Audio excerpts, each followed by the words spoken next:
Generally, when we do book reviews, we do art books, we do art catalogs, and we also do, sometimes we've done some guidebooks to pilgrimage centers where there is a lot of art, such as Kathmandu Valley.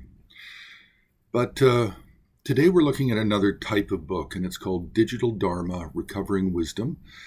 It's done by Dafna Yachin in collaboration with the Buddhist Digital Resource Center. So that's formerly TBRC. It's now known as BDRC. And it was founded by Gene Smith, and just recently was the 25th anniversary. Now, this book is really about Gene Smith and his founding and his legacy of BDRC. Basically, it's really heavily looking at what are the results, what was accomplished, and what the vision for the future is. So the book is published by Wisdom, and it came out in, I believe, October possibly, of September, October of 2022. I was actually at the book launch in Manhattan, in New York City.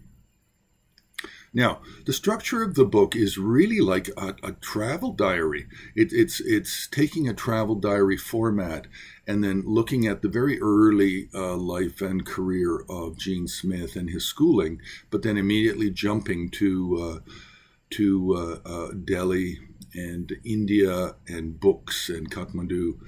And then it comes back immediately to New York City, and the little section here is called New York City headquarters.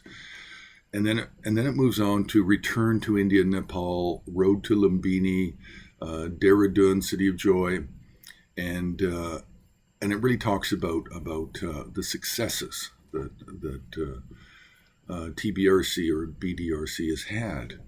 Now, this is really all of this is really dealing with before 2000 and after 2000, 2001. And everything before is really has to do with Ogden, Utah, Seattle, Washington, briefly Leiden in Europe. Then we have New Delhi, then we have Jakarta, and then we have Cairo before coming back to New York and this section called headquarters.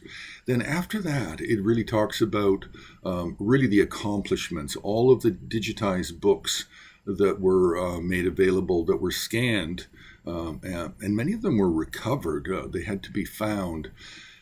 And one of the most important people doing this kind of work with his students in the last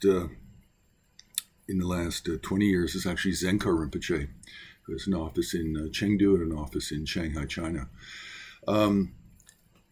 So this book is a coffee table book primarily with a life story travelogue of the exploits and successes of Gene Smith, and it's full of pictures.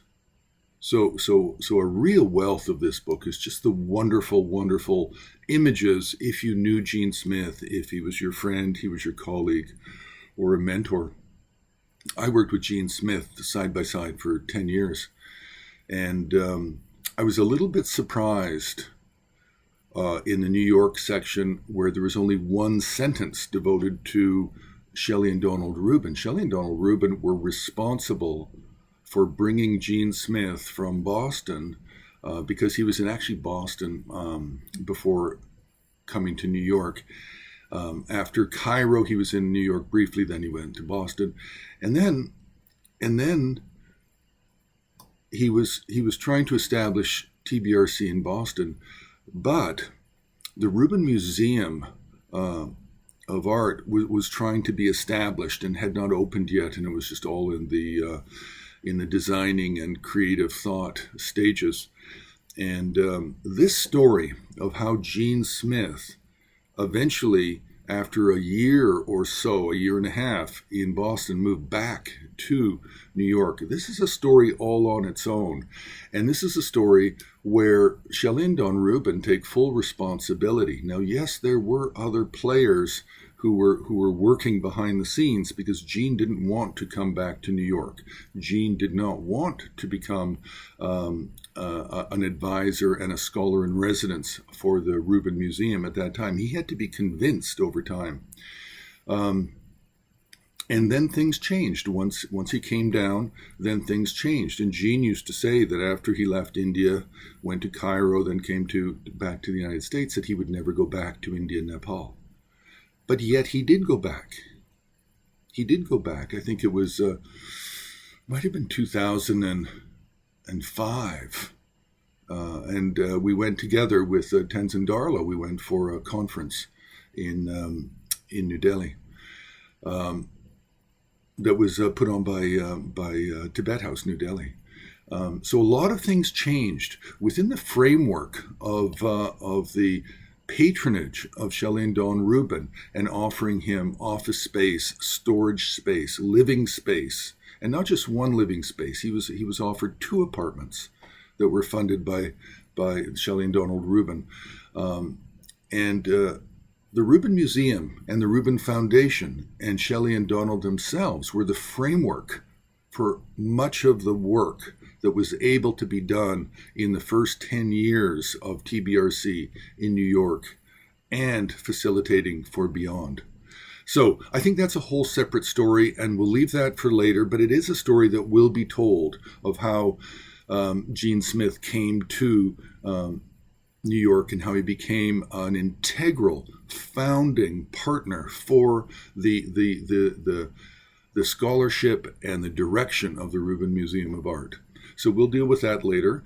You can press the like button. You can subscribe. You can join HAR on Patreon, and you can make a donation on the homepage of Himalayan Art Resources.